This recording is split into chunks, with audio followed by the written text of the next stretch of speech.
Vinyasa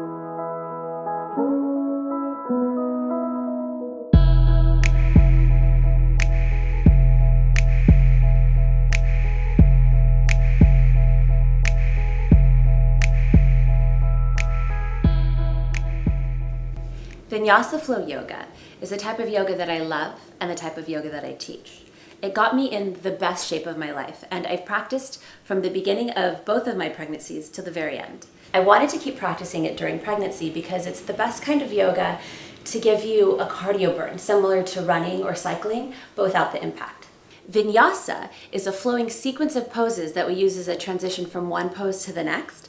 I want to show you the traditional vinyasa and then teach you the modified prenatal version so that you can pick the vinyasa that's right for you. So this is the traditional vinyasa. You start at the front edge of your mat and your feet are about hip distance apart when you're pregnant because we want to keep room for the belly.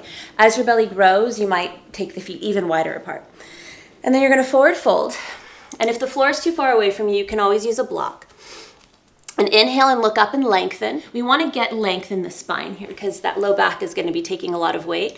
If you can't get to the floor, bring your hands to the shins. And then from here, keeping all of that length that we just got, we're going to step back to an upward push-up position or plank pose. Your shoulders roll down your back. You really fire up your legs, press through the heels, and then lower into chaturanga. You look forward and you lower halfway and hold. We don't want the shoulders like this. We want them down the back.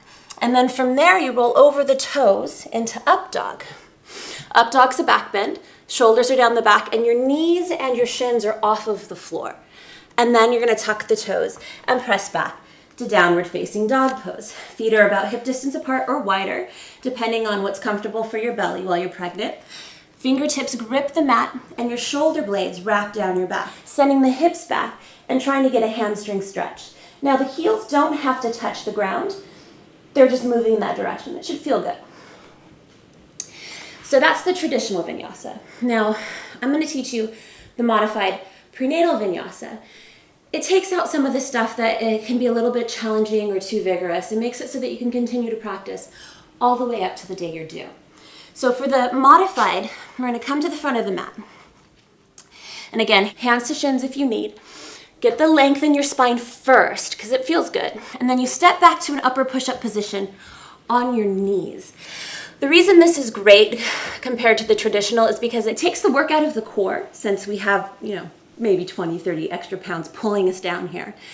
And then we lower halfway, again, shoulders rolling down the back, and then press up top of a push-up. And instead of coming into up dog, because that might be too much on your low back, tuck the toes and just step straight back to down dog.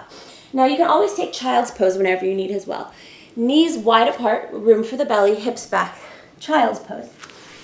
That vinyasa is really great. It keeps the breath moving, gets your arms toned, and is really safe. You're not going to hurt yourself. You have a couple of options to keep this kind of yoga available to you throughout your practice.